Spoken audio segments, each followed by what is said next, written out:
What's up, everyone? Wayne Craig here. How y'all doing? So I talk about issues that I feel that I am proficient in, and one of them is trucking, and then the other one is hospitality management. Before I got into trucking, I was a director of housekeeping operations, owner relations manager, executive housekeeping manager, laundry department manager, that kind of stuff. It all kind of blends together, right?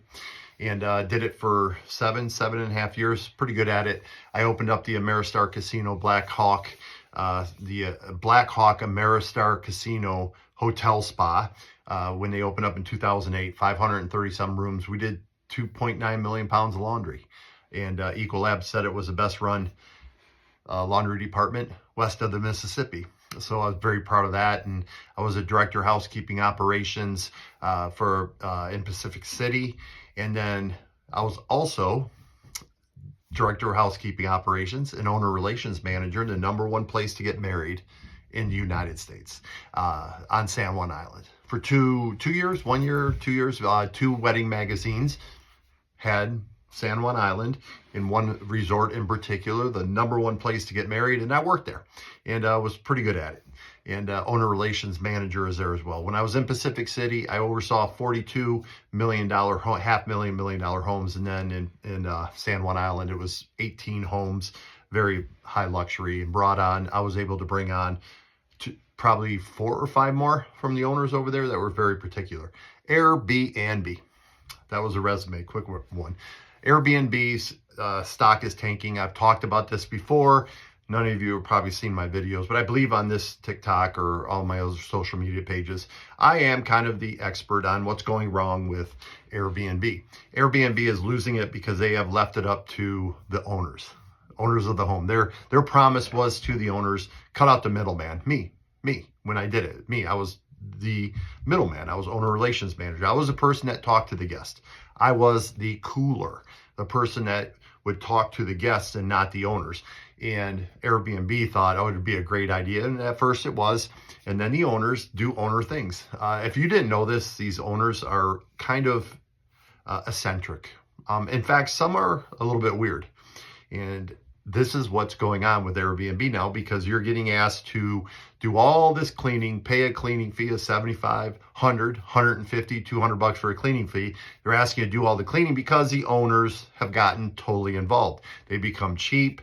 The owners are trying to do things they tried to do when you got the cooler involved, the person that is overseeing things to get these places clean, to make sure things run smoothly, and to talk to the guests to get them in on time, get them out on time, and to actually clean the homes.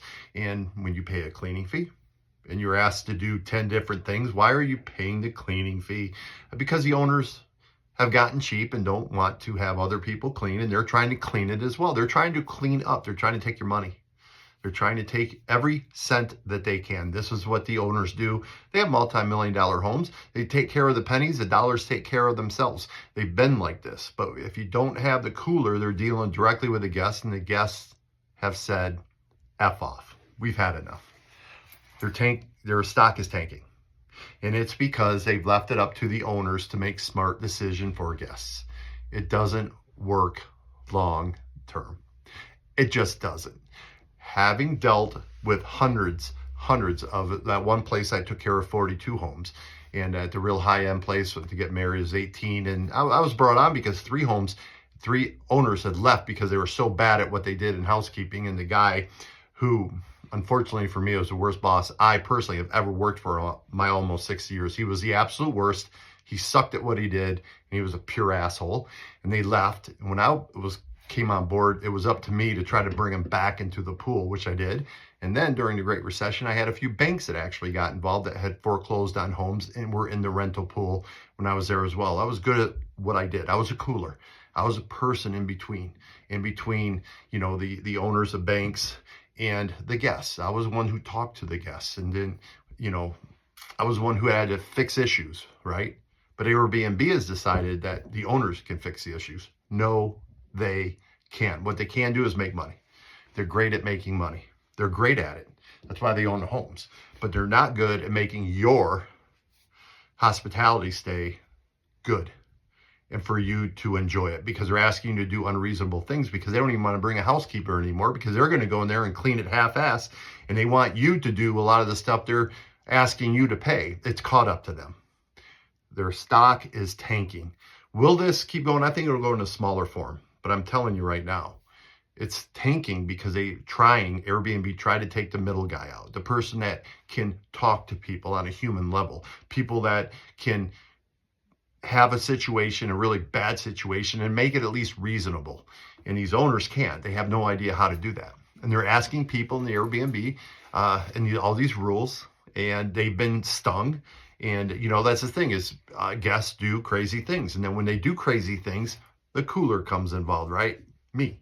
And I was able to go into that house before anybody else did, get my team in there and figure out, okay, this is bad, this is really bad. But the owners are looking at this straight up going, oh, this is never going to happen again. We got another law, we got another rule, we got another rule. And it just doesn't work that way. It just doesn't work that way with guests that want to enjoy their time on their vacation without too many rules. And most of them are good and some of them aren't. It's the owners, people. It's the eccentric owners that are causing Airbnb to tank. I mean, it's that simple. They don't know how to react to clients and guests that they seem unreasonable. Yeah, well, every guest is unreasonable at some point, you would think, right? But they've paid a lot of money to stay at these places. Some of these requests that they have are absolutely valid, and you take an owner that's really good at making money and they don't think it's that reasonable. I've done videos on this. I only do videos on things I believe. I believe you can only do one thing great at a time. And my career has went from hospitality to trucking and what I do now. And I focus on that, like almost 8 years in hospitality management, something I was really good at. I'm flat out telling you, because you leave it up to these crazy owners, and not all of them are, but they're all suffering because of a lot of them just aren't all up there. Last but not least, I had an owner one time on San Juan Island. He had to talk to someone. Maybe his wife wasn't talking to him, and I'm on my day off, and he called me, and I'm on my kayak out at the Salish Sea. And he wanted to talk. I said, well, hey, Bob, man, I'm on my kayak. Give me a few. Nope, I want to talk. I said, what do you want? I just want to talk for 30 minutes about nothing. He didn't care I was on my time off. He wanted to talk about his house. I'm telling you, they're eccentric. And then you're leaving into him. Could he deal with guests? Do you think the guests want to talk for 30 minutes? It was a good business model to start out with, but it's aged very bad. And you wait, it's going to go down even worse because they've left it up to the owners. See ya. Peace out.